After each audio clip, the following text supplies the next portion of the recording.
नमस्कार, मी पंजाब डक. पंढरपूरला जे यात्रेकरू जाणार आहेत तर ते आळंदीतून जात असल्यामुळं तर त्यांना सांगू इच्छितो की आळंदीची काय परिस्थिती राहणार आहे, नाशिक जिल्ह्याची आणि मुंबईची काय परिस्थिती आहे, त्याच्यामुळे तातडीचा मेसेज देणार आहे. आळंदीकरांना आळंदीला जे यात्रेकरू जात आहेत तर त्यांच्यासाठी जे वारकरी आहेत त्यांना सांगू इच्छितो की आळंदीकडे खूप जोराचा पाऊस पडणार आहे, म्हणून हा अंदाज लक्षात. उद्या 4च्या नंतर म्हणजे 7 तारखेच्या नंतर संध्याकाळच्या त्या पावसाचा जोर ओसरणार आहे. 8ला आणखीन ते पावसाचा जोर चांगला ओसरेल आणि 9ला मात्र चांगलं सूर्यदर्शन होणार आहे, म्हणून आळंदी पुणेकरांनी हा अंदाज लक्षात द्यायचा. पण नाशिक जिल्ह्यातल्या शेतकऱ्याला सांगू इच्छितो की जनतेला सांगू इच्छितो की नाशिककडे काय होणार आहे.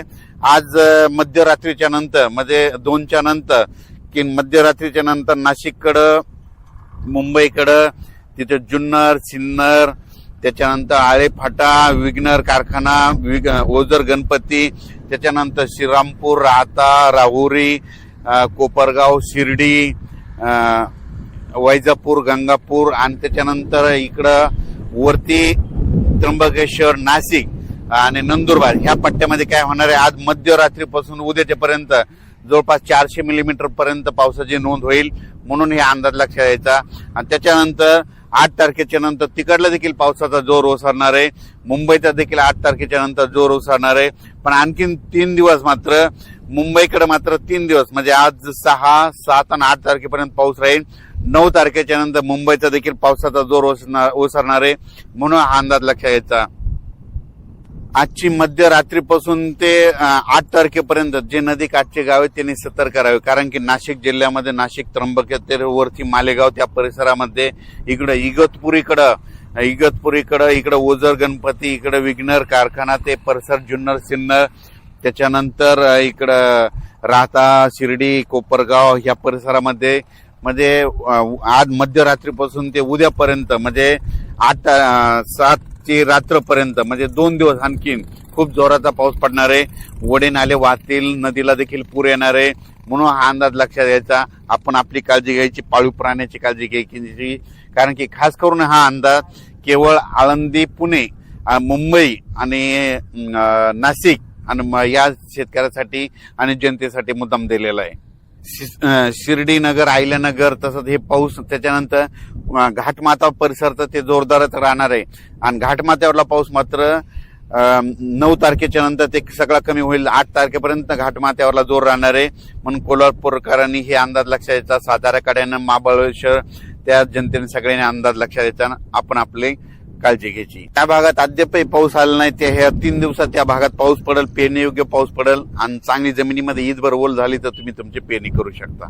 कोल्हापूरच्या पंचगंगाची पातळी जवळपास 27-28 फुटापर्यंत गेलेली आणि 39, 40, 41 गेली की धोक्याची पातळी असतील. 42ला मात्र सगळ्या कोल्हापूर, सांगलीकडे पाणी पसरतं. पण तुम्हाला सांगू इच्छितो की तिकडे देखील घाटमाथ्यावर आणखीन 3 दिवसात पावसाचा जोर असल्यामुळं तिकडे जवळपास माझं तर म्हणणं आहे 35 फुटापर्यंत पातळी जाईल.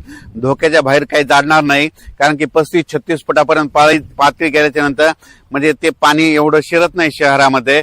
पण 38च्या नंतर गेल्याच्या नंतर धोक्याची पातळी ओलांडते.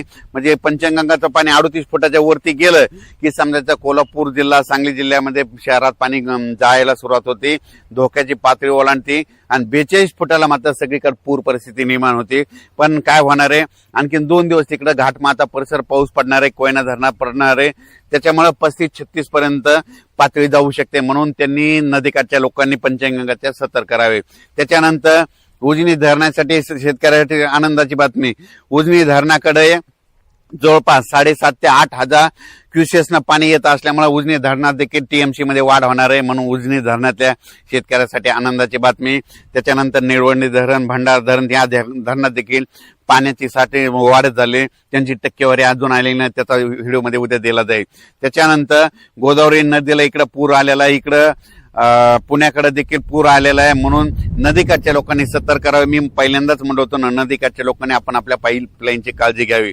राज्यात मात्र आणखीन 3 दिवस म्हणजे 6, 7 आणि 8 3 दिवस पावसाळी वातावरण आहे. त्याच्यानंतर 9 तारखेच्या नंतर सूर्यदर्शन होणार आहे.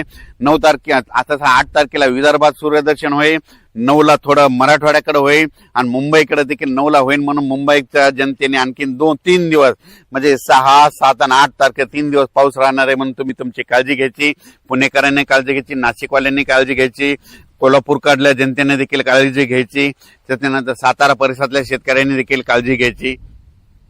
तसेच बीड जिल्ह्यामध्ये कडा आष्टी या भागात, त्याच्यानंतर अहिल्यानगरमध्ये बऱ्याच भागात पाऊस पडलेला नाही. आज दुपारनंतर बीड जिल्ह्यात देखील पाऊस येणार आहे. कडा आष्टी, त्याच्यानंतर कर्जत, जामखेड, तिकडे बारामती त्या परिसरात येणार आहे, इकडे राऊरकडे येणार आहे, सिंगणापूरकडे येणार आहे, पैठणकडे येणार आहे, श्रीरामपूर येणार आहे, त्याच्यानंतर वैजापूर, गंगापूर ह्या परिसरात देखील आज बऱ्याच भागावर पाऊस सुरू होणार आहे. म्हणून त्यांच्यासाठी आनंदाची बातमी, बीड जिल्ह्यासाठी आनंदाची बातमी म्हणून हे अंदाज लक्षाचा. हे आता 8 तारखेपर्यंत पाऊस राहणार आहे.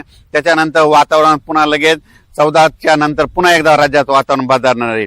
4-5 दिवस तुम्हाला थोडी विश्रांती देईल पाऊस, पण 14 जुलैच्या नंतर परत एकदा पावसाचं वातावरण तयार होईल. म्हणून हे अंदाज लक्षाचा. त्याचा व्हिडिओ नंतर दिला जाईल. तसेच नाशिकच्या शेतकऱ्याच्या, नदीकाठच्या शेतकऱ्या, बऱ्याच शेतकऱ्याच्या शेतामध्ये पाणी गेलेलं आहे. त्यांनी स्वतः काय करावं, त्यांच्या तहसीलदारकडे जाऊन त्यांनी त्यांचे पंचनामे करून घेण्याची तयारी ठेवायची. कारण की त्यांचं त्या पुरामुळे अतोनात नुकसान झाले, कोणाच्या पाईपलाईन वाहून गेलेलं आहे. त्यांना त्यांचं आपलं जे ग्रामसेवक तलाठी असतील त्यांना जाऊन त्यांचा पंचनामा करणं सगळ्यात महत्त्वाचं गरजेचं आहे. धन्यवाद.